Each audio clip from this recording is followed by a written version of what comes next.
안녕하세요. 오늘 우리가 함께 들여다볼 자료는요.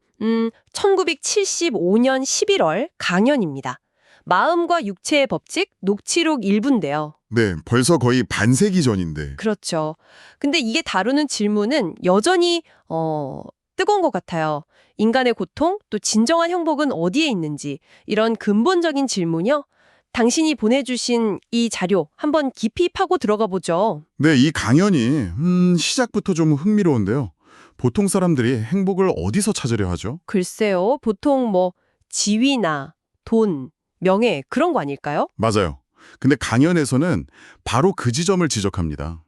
그런 외부적인 것들은 뭐랄까 본질적으로 영원하지 않다는 거죠. 일시적일 뿐이라고요. 하긴 그렇죠. 영원한 건 없으니까. 심지어 우리가 가장 확실하게 내 것이라고 여기는 이 몸, 육체조차도요.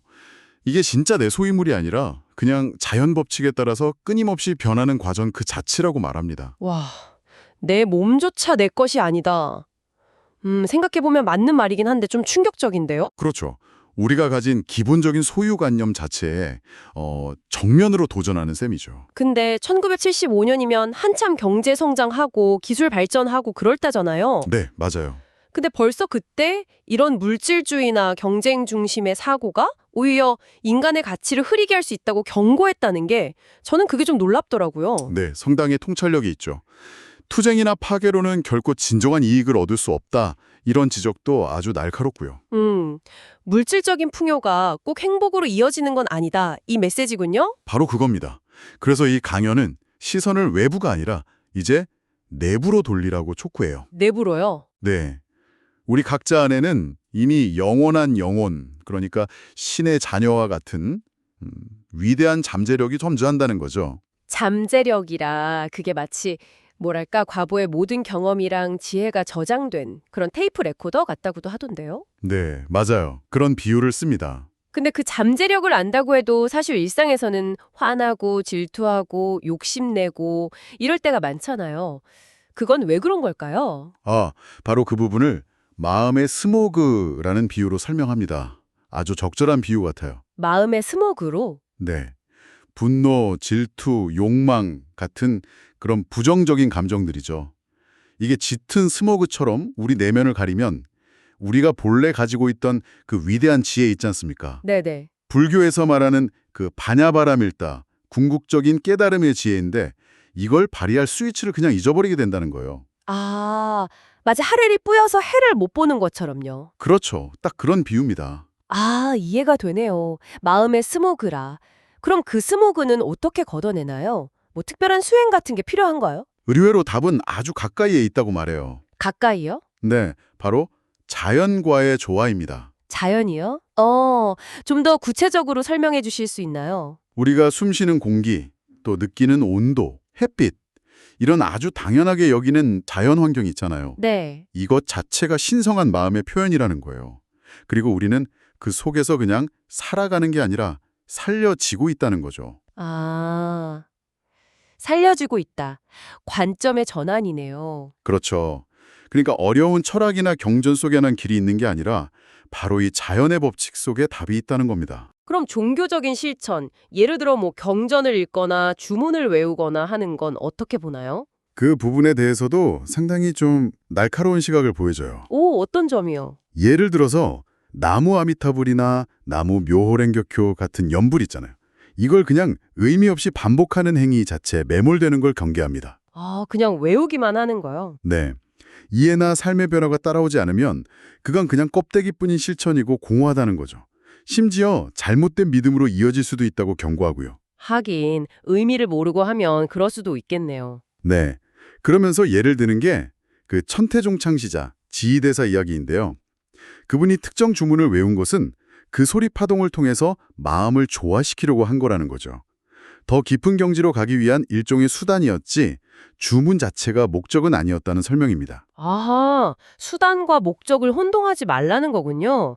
단순 반복이 아니라 의미와 실천이 중요하다. 맞습니다.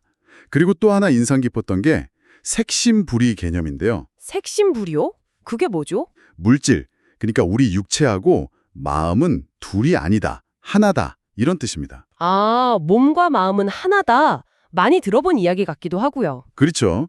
그래서 마음의 평화만큼이나 몸의 건강도 아주 중요하다고 강조해요. 몸 건강이요? 구체적으로 어떤? 이게 재밌는 게 강연자 본인이 고혈압이랑 비만으로 고생했던 개인적인 경험을 이야기합니다. 아, 직접 경험담이군요. 네.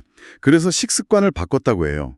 이게 불교의 중도, 그러니까 너무 치우치지 않는 균형 잡힌 길을 식생활에 적용한 걸로 볼 수 있겠죠. 식습관의 중도라 흥미로운데요. 어떻게 바꿨다고 하나요? 동물성 지방 줄이고 특히 저녁 식사량을 조절하고요. 그리고 해가 떠 있을 때, 즉 자연의 리듬에 맞추어서 식사하는 것의 중요성을 이야기합니다.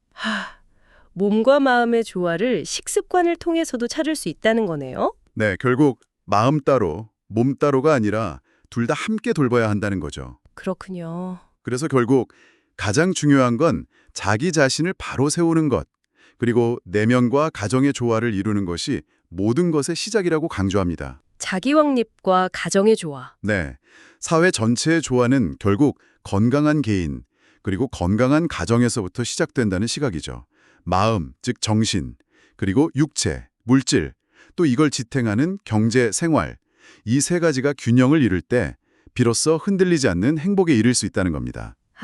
마음, 육체, 생활 이 세 가지의 균형이군요. 네, 맞습니다. 오늘 살펴본 이 1975년의 강연, 거의 50년 전 이야기인데도 지금 우리에게 던지는 메시지가 참 큰 것 같습니다. 그렇죠.